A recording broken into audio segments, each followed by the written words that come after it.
திருவாசகம் போற்றி, மாணிக்கவாசகர் திருவடிகள் போற்றி.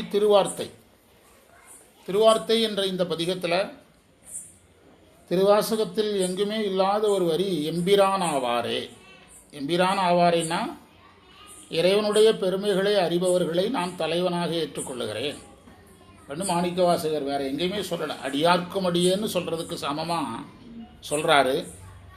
இதில் முதல் மந்திரத்திலே ரெண்டாவது மந்திரத்திலையும் ஆன்ம சுத்தி இருக்குது, ஞானம் இருக்குது, குரு இருக்குது, நிறைய செய்திகள் அதில் பதிவு பண்ணியிருக்கிறோம். நேற்று அதுதான் பதிவு பண்ணோம். இன்றைக்கு எத்தனாவது மந்திரம்? மூன்றாவது மந்திரம். பொருள் எழுதுங்க. இறைவன் அழகான சடையுடைய முதல்வன்,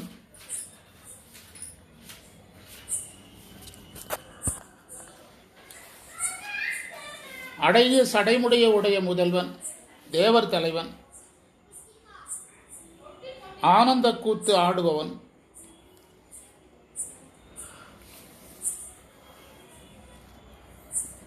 ஆறு வகை சமயங்களாலும் வணங்கப்படுபவன்,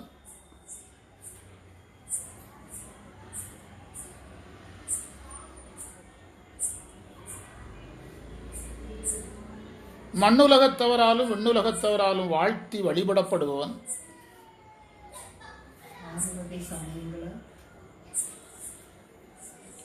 ஆறு வகை சமயங்களால் வணங்கப்படுபவன், மண்ணுலகத்தாரும் விண்ணுலகத்தாரும் வாழ்த்தி வழிபட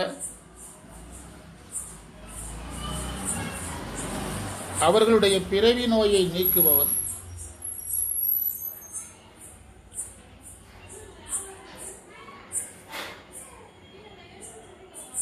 திருப்பெருந்துறையில் எழுந்தருளியவன்,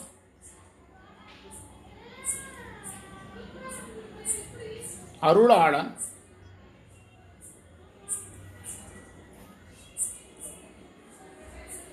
மீனவ பெண்ணாக வந்த அம்மையை மணந்தவன்,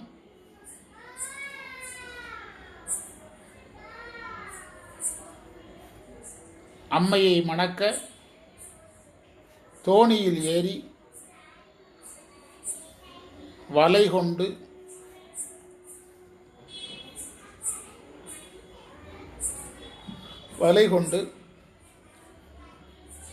சுறாமீனை பிடித்தவன். இதை யார் அறிகிறாரோ அவர்களை நான் எனக்கு தலைவராக கொள்ளுகிறேன்.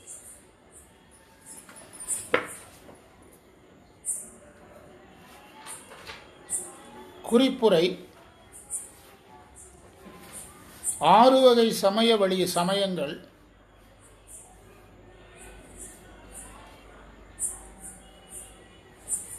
கணபதி வழிபாடு முதலியனன்னு கொடுத்துருக்காங்க. அந்த ஆறு கணபதி வழிபாடு முதலிய ஆறு வழிபாடு, கணபதி முருகன், அதே மாதிரி அம்மை வழிபாடு, திருமால் வழிபாடு, சிவன் வழிபாடு, சூரிய வழிபாடுன்னு சொல்லுவாங்க.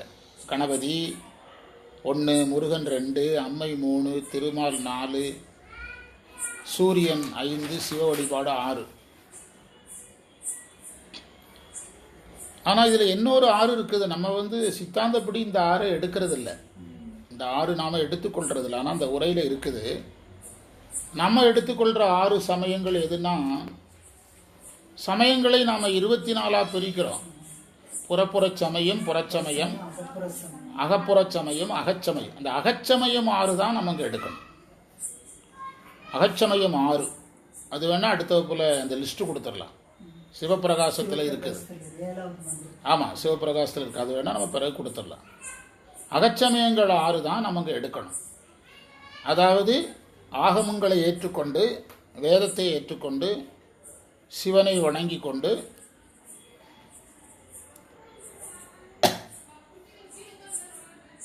சைவ சித்தாந்தத்தோடு சற்று மாறுபடுபவர்கள். அவங்களுக்கு டெஃபினிஷன் ரொம்ப சுருக்கமான டெஃபினிஷன் இவ்வளவு தான். வேதத்தை ஏற்றுக்கிடுவாங்க, ஆகமத்தை ஏற்றுக்கிடுவாங்க, சிவனை கும்பிடுவாங்க, சைவ சித்தாந்தத்தோடு கொஞ்சம் மாறுபடுவாங்க. இந்த டெஃபினிஷன் எப்படி இந்த 6க்கு பொருந்தும்? இந்த கணபதி வழிபாடு, திருமால் வழிபாட்டுக்காரங்க யாரை வணங்க மாட்டாங்க? நம்ம 6ன்னு எடுக்கிறது அவங்க யாரை வணங்குறவங்களா இருக்கணும்? சிவனை வணங்குறவங்களா இருக்கும். அதுதான் நம்ம ஆறுன்னு எடுப்போம். புரியுது? ஆமாம், அந்த சைவ சித்தாந்தத்தினுடைய கொள்கையில் முரண்படுவாங்க. அந்த செய்தியை நம்ம அதில் புரிஞ்சுக்கணும். அதாவது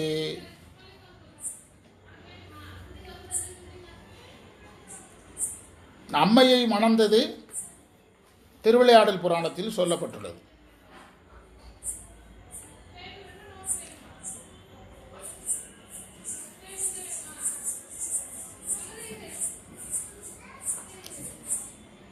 மந்திரம் 2ல்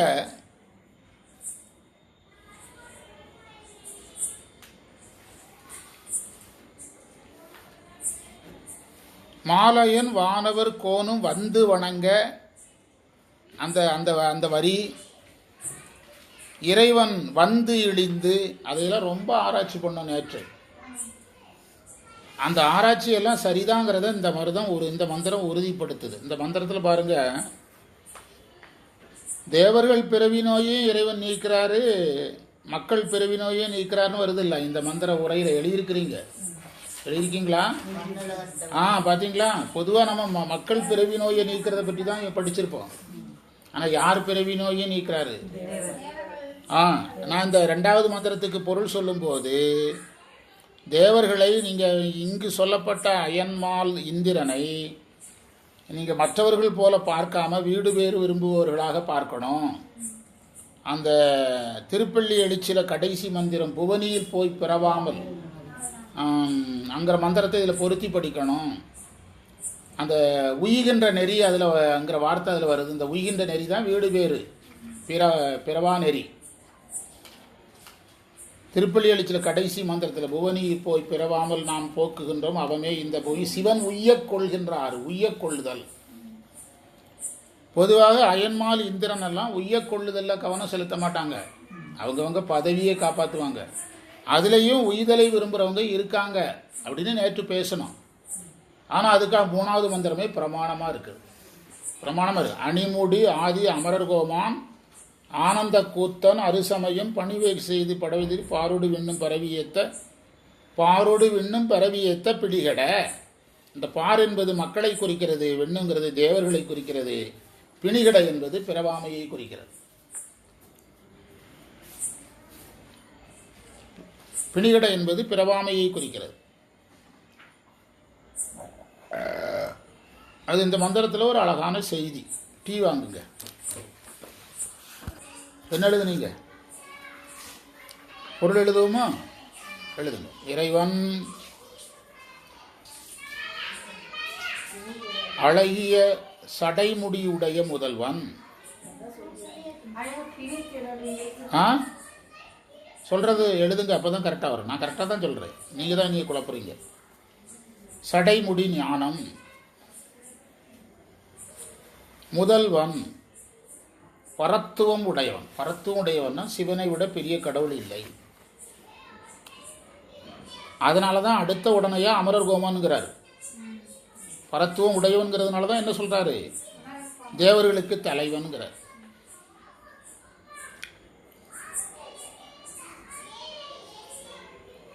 அதாவது இந்த பதியத்தை நீங்கள் வித்தியாசமாக பார்க்கணும். என்னுடைய கணிப்பு, இந்த திருவார்த்தையில் மாணிக்க வாசகர் சைவ சித்தாந்தம் அதிகம் பேசுகிறாருன்னு சொல்லலாம். இன்னும் சொல்லப்போனால் பதியின் இலக்கணங்களை அதிகமாக பேசுகிறார். யாருடைய இலக்கணம்?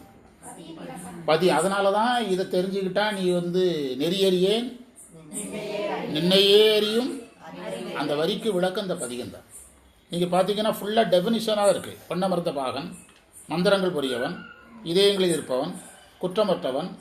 அதாவது சிவனை பற்றிய செய்திகளை எல்லாம் அப்ஸ்ட்ராக்ட் பண்ணுறார். இந்த ஒரு மந்திரத்தில் கீர்த்தி திருவுகளில் கதை சொல்லி விரித்தார், போற்றி திருவுகளில் போற்றி விரித்தார், சிவபுராணத்தில் இலக்கணமாக சொன்னார்.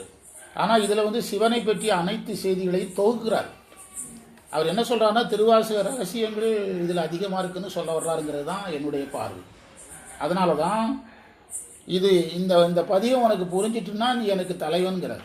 இந்த பதியம் உனக்கு புரிஞ்சிட்டா நீ யார் எனக்கு தலைவன்கிறார். அதனால் ஆனந்த கூத்தன் அடுத்தது. ஆனந்த கூத்துடையவன். அந்த இடத்துல தான் ஒரு நுட்பம் இருக்குது. ஆனந்த கூத்தன் என்பது இறைவனுடைய ஐந்தொழில்ல, இறைவனுடைய தொழில்கள் 5.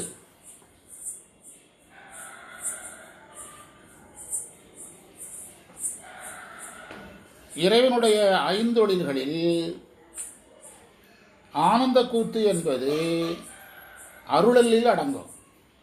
படைத்தல், காத்தல், அழித்தல், மறைத்தல், அருளல்ல எதில் அடங்கும்? அருளலில் அடங்கும். அருளலில் சிவபோகத்தை கொடுக்கிற இடத்துல அடங்கும். மந்திரம் 1ல் சிவபோகம் இல்லைன்னு சொன்னோம், ஞாபகம் இருக்கா? மந்திரம் 2லையும் சிவபோகம் சொல்லலை, இதில் சொல்கிறார்.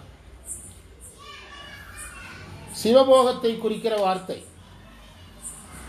அதனால தான் நாம் உண்மை விளக்கத்தில் பிற ஊன நடம், ஞான நடனம், ஆனந்த நடனம்னு படிக்கிறீங்களா?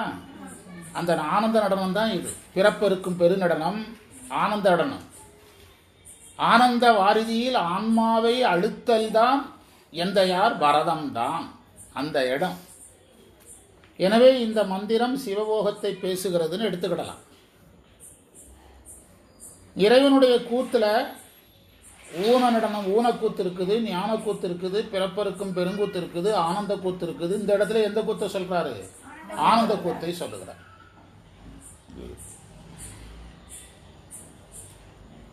அடுத்து அருசமயம் பணிவகை செய்துங்கிறாரு. அருசமயம் பணிவகை செய்துன்னா 6 சமத்தவர்னு சிவனை பணியும்படி செய்துன்னு அர்த்தம்.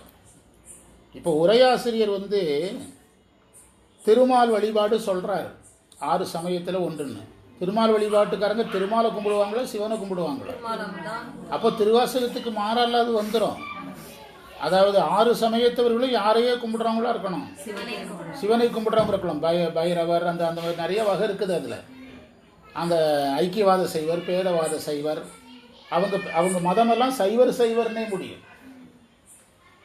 கொள்கையில் தான் ஏதோடு சற்று வேறுபட்டவர்கள். பாடானவாத சைவர், ஐக்கியவாத சைவர், பேதவாத சைவர், சிவசங்கிராந்த சைவர், ஈஸ்வர அபிகாரவாத சைவர் அப்படின்னு அவங்க யாராக தான் வருவாங்க? சைவர்களாகவே வருவாங்க. இதில் வைணவம்ங்கிறது ஒரு தனி சமயமே. அவங்க சிவனை கும்பிட மாட்டாங்களே. ஆனால் மாணிக்க வாசகர் அருசமயம் பணிவகை செய்துங்கிறார். அப்படி இருக்கும்போது இந்த கோட்பாடு சரியாக பொருந்தாது. புறப்புறச்சமயம், புறச்சமயம், அகப்புறச்சமயம், அகச்சமயத்தில் இருக்கிற 6 பேரை தான் இது. அகச்சமயத்தை கூட எடுத்துக்கலாம். அகச்சமயத்தில் இருக்கிற 6 அல்லது அகப்புறம், அகம், அதை எடுத்துக்கலாம். இப்போ எதை எடுக்கலனாலும் பரவாயில்ல, புறம் எடுக்கலனாலும் பரவாயில்ல. முத்தியே சைவத்துக்கு எதிரானது. அதனால இதில் அந்த சமயங்களை அதில் எடுத்துக்கொள்ளணும். இந்த இடத்தில் மாணிக்க வாசகர் அதை சொன்னதற்கு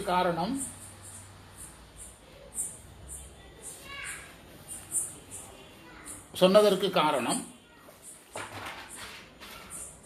அவர்கள் கொள்கையில் வேறுபட்டாலும் சிவ வழிபாடு செய்யறதுனால சொல்றாரு.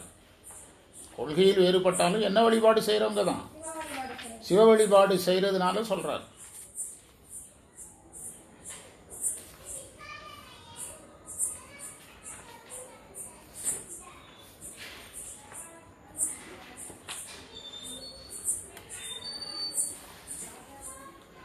அடுத்து தேவர்களும்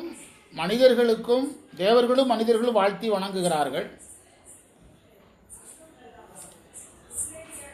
பாரோடு விண்ணும் பரவி ஏத்த. அந்த பரவி என்பது வாழ்த்துதல், பரவி ஏத்து ரெண்டுக்கும் ஏகதேசம் வாழ்த்துதல் தான் அர்த்தம். ஏகதேசம் நம்ம வாழ்த்தி வணங்குதல்னு எடுத்துக்கிடணும். வாக்கு செயலாகவும் காயத்தின் செயலாகவும் வாழ்த்தி வணங்குவான். வாக்கின் செயலாகவும் காயத்தின் செயலாகவும் எடுத்துக்கணும். பரவுதல்னா புகழ்தல், ஏத்துதல்னா உயர்த்தி சொல்லுதல். உசுப்பேத்துறதுன்னு சொல்றாங்கல்ல, உயர்த்தி சொல்லுதல்.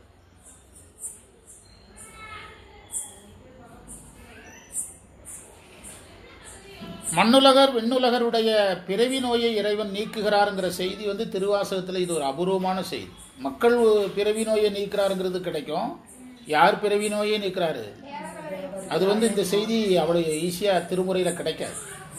நீங்கள் புவனியில் போய் பெறவாமல் கூட அவங்க ஆசைப்பட்டாங்கன்னு தான் இருக்குது. அவர்களுக்கு வந்து அவங்களை வந்து உய்வித்தார்னு அங்கே இல்லை. ஆனால் உய்விப்பார்னு எங்கே இருக்குது? இந்த இது ஒரு அழகான இடம், அற்புதமான இடம்.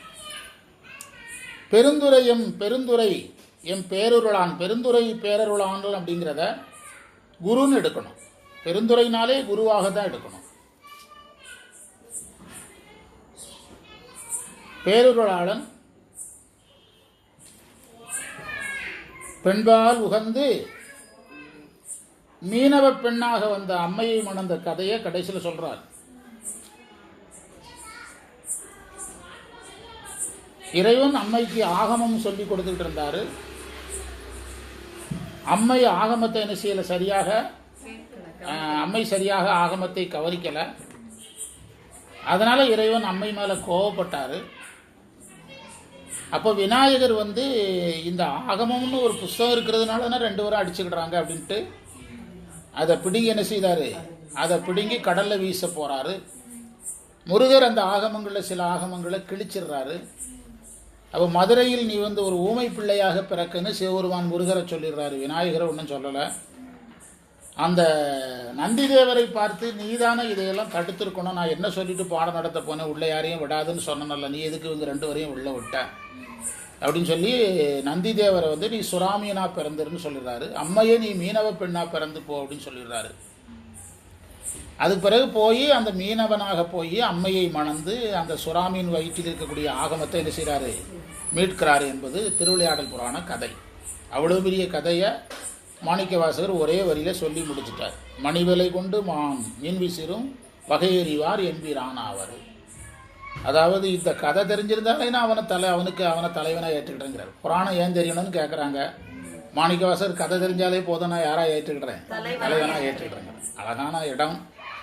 திருவார்த்தையை வந்து நான் அதிகமாக ரசித்து நடத்தினதே இல்லை. இந்த இடம் ரொம்ப அனுபவித்து படிக்கிறேன். அது அற்புதமான நூல். நான் என்னுடைய கருத்தாக ஒரு கருத்து பதிவு பண்ணியிருக்கிறேன். என்ன கருத்துனா, மாணிக்கவாசகர் பதியைக்கு அதிக முக்கியத்துவம் கொடுத்து எழுதிய பதிகம் இது. பதியினுடைய இலக்கணங்களை எல்லாம் தொகுக்கிறார். நீங்கள் லிஸ்ட் அவுட் பண்ணீங்கன்னா ஒரு 100கணக்கான லிஸ்ட்டு வரும்.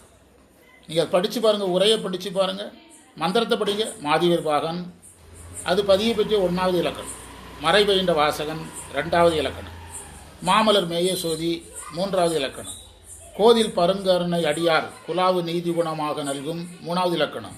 அப்படியே எல்லாமே எதாவது வருது, இறைவனுக்குரிய இலக்கணங்களாகவே வருது.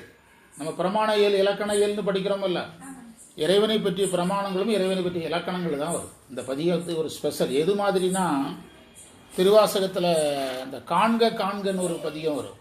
ஒரு ஏரியா திருவாசகத்தில் அகவல்ல திருவண்ட பகுதியில் காண்கன்னு வருது பாருங்க. அதுவும் ஏகதேசம் இந்த மாதிரி இறைவன் இலக்கணம் தான் பேசும். முன்னோன் காண்க, முழுதோன் காண்க, தன்னேர் இல்லா தலைவன் காண்க, அது ஃபுல்லாக அந்த சிவபெருமானுடைய குணங்களை சொல்றதுக்கு அந்த பதிகத்தை எடுத்து பேசுவாங்க. நீங்கள் அந்த செந்தமிழ் மந்திரம்னு ஒன்று, தெய்வத்தமிழ் மந்திரம்னு ஒரு நூல் இருக்குல்ல, அதில் இந்த பதிகத்துக்கு முக்கியத்துவம் கொடுத்துருப்பாங்க. கருமுதல் திருவரையில் முக்கியத்துவம் கொடுத்துருப்பாங்க. என்ன காரணம்னா அந்த பகுதி வந்து இறைவனுடைய இலக்கணத்தை எடுத்து சொல்கிற பகுதி. ஆமாம், இறைவனுடைய இலக்கணம் மட்டும் தனியாக இருக்கும். அதே தான் அந்த காண்க மட்டும். அதனுடைய சாயல் எதில் அதிகமாக இருக்குது? திருவார்த்தையில் இருக்குது. நீங்கள் கொஞ்சம் கவனமாக படிங்க. நம்ம நம்மளே இப்போ தான் ஃபோக்கஸ் பண்ணுறோம். நம்ம கூட்டத்துக்கு இப்போ தான் ஃபோக்கஸ் பண்ணுறோம். அனுபவித்து படிப்போம். நிறைவு. இன்று நமக்கு கிடைத்த அனைத்து சிறப்புகளையும் நம்முடைய குருநாதர் சம்பந்த சரணாலயடிகள் திருவடிகளில் எண்ணமலர்களாக சமர்ப்பித்து எதியமை பணிகொடும் ஆறுது கேட்போம். எம்பெருமான் வெள்ளி எழுந்திருளா என்று நாளை பணி நோக்கி செல்வோம். சிவாய நம சிவாய. நாளைக்கு மடத்தூரில் நமக்கு வந்து உண்மை விளக்கம், திருவாசகம், சித்தாந்த விளக்கம் வகுப்பு. வாய்ப்பு இருக்கிறவங்க பயன்படுத்திடுங்க. சிவாய நம.